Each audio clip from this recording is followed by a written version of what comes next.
Happy Gurpurab. आज हम गुरु नानक देव जयंती मना रहे हैं, जिसको हम गुरु पूरब, गुरु का जन्म। अब गुरु नानक देव जी, जैसे कि हम सारे जानते हैं, सिखों के कौन से गुरु हैं? पहले गुरु। ठीक है। अब गुरु नानक देव जी का जन्म हम प्रकाश उत्सव के नाम पे भी मनाते हैं। प्रकाश उत्सव। प्रकाश किसको किसको कहते हैं हम? रोशनी को। तुम्हारा नाम क्या है? तुम्हारा क्या है? तो प्रकाश, प्रकाश उत्सव। ठीक है। अब प्रकाश उत्सव से उनका क्या मतलब था, क्या अभिप्राय था? प्रकाश का मतलब था कि ज्ञान का जो अंधकार है, अज्ञानता का जो अंधकार है, उसको दूर कैसे करना है? ज्ञान से, सही ज्ञान से। अगर सही ज्ञान नहीं होगा, गलत ज्ञान होगा, तो मनुष्य अंधेरे में रहेगा, वो भटकता रहेगा। उन्होंने कहा एक ओंकार,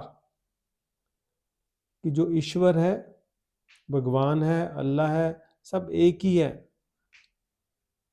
कोई अलग अलग नहीं है। उनकी रूह, उनकी सोल हर मानव के शरीर के अंदर विराजमान है। हमें अगर अल्लाह को, भगवान को मिलना, तो अंदर ढूंढना पड़ेगा, बाहर कहीं नहीं मिलना। तो उन्होंने क्या कहा कि किसी भी इंसान को किसी दूसरे के ऊपर बोझ बनने की कोशिश नहीं करनी चाहिए। क्यों कहा? क्योंकि हर इंसान की अपनी अपनी जिम्मेदारी हैं, अपनी अपनी मजबूरी हैं। अगर हर इंसान अपनी मेहनत करेगा, अपनी मेहनत से कमाएगा, तो फिर किसी को दूसरे के ऊपर निर्भर होने की जरूरत पड़ेगी? पड़ेगी? नो, पड़ेगी नहीं। तो अगर दूसरों को ऊपर निर्भर होने की जरूरत नहीं पड़ेगी, तो दूसरे लोग किसी भी इंसान का शोषण नहीं कर पाएंगे। अब प्रकाश जो ज्ञान है, उसको हम दो तरह से देख सकते हैं आज के टाइम पे। क्योंकि जब गुरु नानक देव जी का जन्म हुआ था, तो 500 साल पुरानी बात है। तो 500 साल पुराने वक्त में लोकतंत्र नहीं होता था, तब राजे महाराजे होते थे। धर्म का बोलबाला एक अलग तरह का होता था। धर्म के अंदर कुछ रीति रिवाज ऐसे होते थे कि जो हर नागरिक के लिए, हर इंसान के लिए पूरे करने में मुश्किल होते थे। तो जो लोग नहीं कर पाते थे, पैसा अफोर्ड नहीं कर पाते थे, अपने रीति रिवाज पूरे नहीं कर पाते थे, उनको लगता था कि शायद हमने भगवान को नाखुश कर दिया, भगवान को खुश करने में सफल हो गए।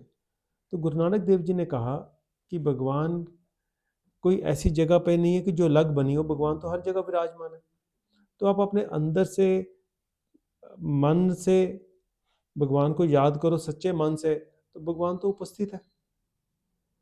तो इसलिए अगर आपके पास पैसे नहीं है, अगर कोई कोई काम ऐसा है जो आपको कुछ लोगों ने बताया है, कि धर्म के गुरु ने बताया कि ऐसे करना है, नहीं कर पाते, तो भगवान तो फिर भी मिल जाएगा, पर आप अगर सच्चे मन से करोगे। तो एक तो शिक्षा उनकी ये थी कि भगवान को एक ओंकार, भगवान हर जगह विराजमान है, एक ही ईश्वर है, एक ही रूप है। आप किसी भी तरह से उसको मान लो जो आपके अंदर से निकले। ठीक है। अपनी आत्मा की तरफ ध्यान दो, आंखें बंद करो, देखो अपने अंदर, महसूस करो कि भगवान है, मेरे अंदर कौन सी ताकत मेरे शरीर को चला रही है, इंसान कैसे मर जाता है, क्यों मर जाता है। अगर हम इनके ऊपर विचार करेंगे, तो हमें धीरे धीरे एहसास होने लगेगा कि हमारे अंदर एक आत्मा है जो हमारे शरीर को चलाती है, और वही भगवान का रूप है। क्योंकि जब वो निकल जाती है तो शरीर मर जाता है, शरीर को हम जला देते हैं या दफना देते हैं। तो एक तो अपने आप को जानना, ये बहुत बड़ा ज्ञान है कि हम कौन हैं। प्रकाश उत्सव का मतलब है अंधेरे से, अंधकार से रोशनी की तरफ जानना, अज्ञानता से सही ज्ञान की तरफ जानना। ईगो नहीं रखनी, क्योंकि जब हम ईगो रखेंगे, हमें लगा हम पता नहीं कौन है, हम अपने आप को सही नहीं जानेंगे, तो हम कुछ गलत मान लेंगे। जैसे कोई राजा था, वो अहंकारी हो जाता है, वो लगता है कि जनता तो मेरी गुलाम है। ठीक है। कोई भी किसी का गुलाम नहीं है। वो कहते हैं ये तो सब ईश्वर की संतानें हैं। जब सारी ईश्वर की संतानें हैं, तो कौन किसका गुलाम हो सकता है? किसी को गुलाम करना भी नहीं चाहिए। तो उन्होंने ऐसे ऐसे उपदेश दिए कि लोग इज्जत के साथ ज़िंदगी जिए। अब यहाँ पर ज़रूरत है हमें समझने की, आज के युग में जब गुरु नानक देव जी ने इतने बढ़िया उपदेश दिए, उन्होंने कहा जी किरत करो, अपना काम करो। उन्होंने कहा किसी से मांगने की ज़रूरत ही ना पड़े, किरत करो, अपनी मेहनत से कमाओ। उन्होंने कहा जाप करो, हमेशा भगवान को याद करो। उसके लिए उन्होंने कहा कि आपको कहीं जाने की ज़रूरत नहीं है कि भगवान एक फलानी जगह पे होंगे। कहते भगवान का पता क्या है, अपने अंदर ही भगवान सब जगह विराजमान है। तो आप जहाँ भी काम भी करते करते जाप करो, काम करते करते भी भगवान का नाम लो, खाना खाते भगवान का नाम लो, किसी से बातचीत करते हुए सोचो कि भगवान का नाम लो। ठीक है, तो हर जगह जाप करो। तीसरा उनका उपदेश था वंड छको। वंड, अब उन्होंने एक तरफ तो कहा कि काम करो, दूसरी तरफ कहा कि बांटो। ठीक है, तो उन्होंने कहा कि बहुत से लोग ऐसे होंगे जो लाचार हो सकते हैं, बीमार हो सकते हैं, वो काम नहीं कर सकते किसी वजह से, बुजुर्ग हो चुके हैं। तो जो लोग कमाने लायक हैं उनकी ड्यूटी है, उनका फर्ज है कि वो बांटें दूसरों के साथ। ठीक है, तो बांटने का मतलब सिर्फ मटेरियल वेल्थ नहीं है, सिर्फ रोटी कपड़ा मकान नहीं है। बांटने का मतलब है कि जो भी दूसरे के पास नहीं और आपके पास है, और जो दूसरे के काम आ सकता है, दूसरे का उससे फ़ायदा हो सकता है, समाज का फ़ायदा हो सकता है, उसको बांटो। जैसे हम शिक्षा ले रहे हैं, शिक्षा बांट रहे हैं। तो ये भी गुरु नानक देव जी के असूलों के बताए हुए रास्ते पे हम चल रहे हैं कि हमें बांटना चाहिए। ठीक है, तो एक तो भूखे को खाना खिलाना, जैसे आप देखते हो हर गुरुद्वारे में लंगर चलते हैं। ठीक है, कोई भी जाके खाना खा सकता है। फिर उन्होंने कहा भी किसी भी इंसान, जो इंसान है सब बराबर है, किसी भी इंसान से भेदभाव नहीं किया जा सकता। इसलिए गुरुद्वारे में कोई भी जाए, किसी भी धर्म का हो, किसी भी जाति का हो, किसी से कोई भेदभाव नहीं है, सब एक ही पंगत में एक ही लाइन में बैठ के खाना खाते हैं। और वहाँ की प्रथा ये है कि कोई बड़ा हो कोई छोटा हो, चाहे प्रधानमंत्री हो चाहे कोई सेवादार छोटा हो, लेकिन जब गुरु के घर पे आ गए तो सब बराबर है, कोई बड़ा छोटा वहाँ पे नहीं। ये हमारा संविधान भी कहता है। लेकिन अब इन शिक्षाओं को असल ज़िंदगी में अगर लागू नहीं हो रहा तो शिक्षाएं सिर्फ किताबों तक सीमित रह जाएगी। तो फिर इंसानों में भेदभाव शुरू हो गए, अमीर गरीबी का फासला बढ़ गया, शोषण बढ़ गया। अब जो पदाधिकारी हैं, सरकारी कर्मचारी जो हैं, अगर लोगों को तंग परेशान करते हैं, तो गुरु नानक देव जी के उपदेशों को जानना हर नागरिक के लिए बहुत ही बड़ा ज़रूरी है, ताकि हम इनकी पालना करते हुए अपनी मेहनत की कमाई करें। मेहनत की कमाई को हम लोगों में शेयर करें, उन लोगों के साथ जो किसी वजह से अपनी कमाई नहीं कर पाते, मेहनत नहीं कर पाते।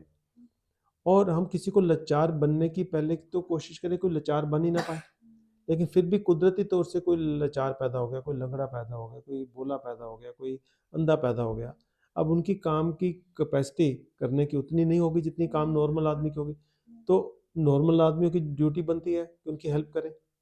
तो हमारा जो समाज का संगठन है, समाज को चलाने का तरीका है, वो इतना बढ़िया होना चाहिए कि उनके अंदर कैसे बढ़िया होगा, जब उनके अंदर प्रकाश होगा। प्रकाश होगा जब सही ज्ञान होगा। जब सही ज्ञान होगा तो लोग गुरु के दिए हुए उपदेश का जब पालन करेंगे तो वो गलत नहीं करेंगे, किसी से धोखा नहीं करेंगे, किसी से रिश्वत नहीं लेंगे।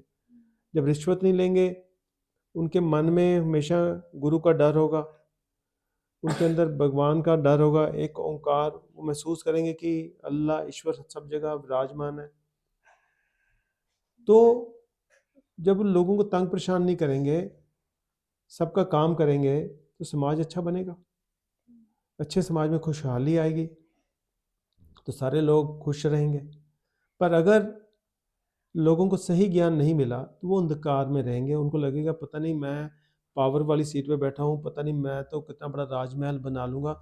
उसको ये ज्ञान नहीं होगा कि ज़िंदगी कुछ दिनों की है, फिर उसने चले जाना है, जो बनाया सब यहीं पर रह जाना है। तो जब सही ज्ञान होगा तो वो गलत काम करने से रुकेगा, समाज को अच्छा बनाने में योगदान देगा।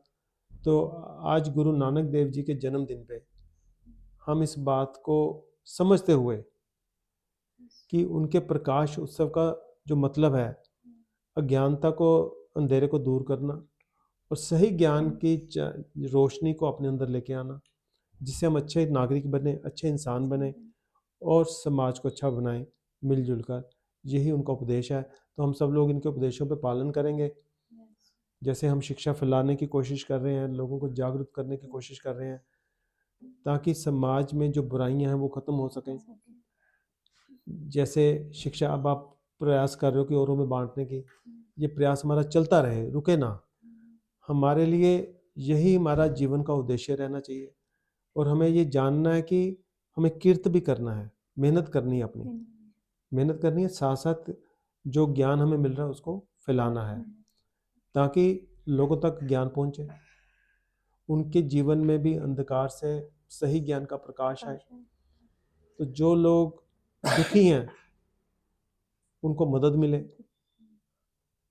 जब प्रकाश की ज्योति उनके अंदर भी जलेगी, उनको सही ज्ञान का अनुभव होगा, उनको अपने पता चलेगा देश में अधिकार है, तो किसी को किसी के आगे हाथ फैलाने की जरूरत नहीं पड़ेगी। जब हाथ नहीं फैलाएंगे, मेहनत करेंगे, तो इज्जत अपने आप सबकी होगी। तो हमें इज्जत वाली ज़िंदगी गुरु दे के गए हैं, और अगर उनके उपदेशों का पालन करेंगे, सारे लोग अगर इसको समझेंगे, तो मेरा पूरा यकीन है कि इस देश में कोई भिखारी नहीं रहेगा। तो हमें अपनी कोशिश करनी है कि हम ज्ञान को फैलाते रहें, गुरु नानक देव जी को याद करते रहें और उनके उपदेशों को पालन करें। हकीकत में सिर्फ सुनने और सुनाने में नहीं, हम करके दिखाएं। एक बार फिर से गुरु पूरब की आप सबको बहुत बहुत